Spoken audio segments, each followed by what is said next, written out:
Praise the Lord. கர்த்தரும் இரட்சகருமாகிய இயேசப்பா நாமத்தினாலே அன்பின் வாழ்த்துக்கள். ஒரு வசனம் வாசிக்கலாம். மத்தேயு 27 அதிகாரம் 39-40. அந்த வழியாய் நடந்து போகிறவர்கள் தங்கள் தலைகளை துலுக்கி தேவாலயத்தை இடித்து 3 நாளைக்குள்ளே கட்டுகிறவனே, உன்னை நீயே ரட்சித்துக்கொள், நீ தேவனுடைய குமாரனானால் சிலுவையிலிருந்து இறங்கி வா என்று சொல்லி நிந்திக்கிறதை நம்ம பார்க்கிறோம். அதுக்கு முன்னால் பார்த்தீங்கன்னா பிலாத்து கை கழுவுகிறார். அந்த இடத்துல ஜனங்கள் சொல்கிறாங்க, அவருடைய இரத்தப்பழி எங்கள் மேலும் எங்கள் சந்ததி மேலும் வரட்டும் என்கிறாங்க. ஸோ பார்த்தீங்கன்னு சொன்னால் பின்னாட்களில் ஹிட்லர் மூலமாக 60 லட்சத்துக்கும் அதிகமான ஒரு பாவம் அறியாத அப்பாவி யூதர்கள் கொல்லப்பட்டார்கள்.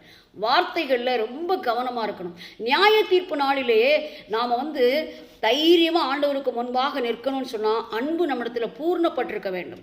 எப்பொழுதும் நம்முடைய இருதயத்தில் வேதனை உண்டாக்கும் வழிகள், வேதனை உண்டாக்கும் வார்த்தைகள் என்னிடத்தில் உண்டோ என்று பார்த்து நித்திய வழியிலே என்னை நடத்தும் ஆண்டவரே. உலகம் தன்னுடைய கடைசி நொடிகளிலே நின்று கொண்டு இயங்கிக் கொண்டிருக்கிறது. நீங்கள் பார்க்குறீங்க, கண்ணால் பார்க்குறீங்க, யுத்தங்களையும் யுத்தங்களின் செய்திகளையும் கேள்விப்பட்டு கொண்டிருக்கிறோம். பார்த்தீங்கன்னு சொன்னால் இந்த நிமிஷத்தில் நம்மை சீர்படுத்திக் கொள்வது ரொம்ப ரொம்ப நல்லது. பார்த்தீங்கன்னா கெட்ட வார்த்தை ஒன்றும் உங்களுடைய வாயிலிருந்து புறப்பட வேண்டாம். பக்தி விருத்திக்கு ஏதுவான நல்ல வார்த்தை கேட்கிறவர்களுக்கு பிரயோஜனம் உண்டாகும்படி அதையே பேசுங்கள் என்று வேதம் சொல்லுவது. கசப்பு நிறைந்த வார்த்தைகள், அன்பற்ற வார்த்தைகள், பண்பற்ற வார்த்தைகள், பாருங்க, பகையுண்டாக்குகிற வார்த்தைகள், கொழுத்த வார்த்தைகள் கூட சிலர் பேசுறாங்க. இப்படிப்பட்ட வார்த்தைகள் பேசாதீங்க. நியாய தீர்ப்பு நாள் சமீபமா இருக்கிறது. உங்களுடைய வேதனை உண்டாக்குகிற வார்த்தைகளை களைந்து போடுங்க.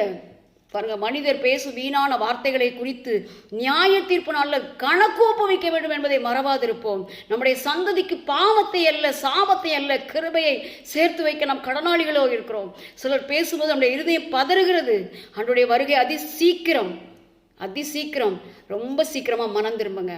ஆண்டவர் வெளிப்படுத்தல 7 சபைகளுக்கும் சொல்கிறார், மனம் திரும்பு, நீ மனம் திரும்பு, என்ன நிலைமையிலிருந்து நீ விழுந்தாய் என்பதை உணர்ந்து நீ மனம் திரும்பு. வார்த்தைகளை சுருக்கி கொள்ளுங்க. தேவனுக்காக வாழ்வோம்.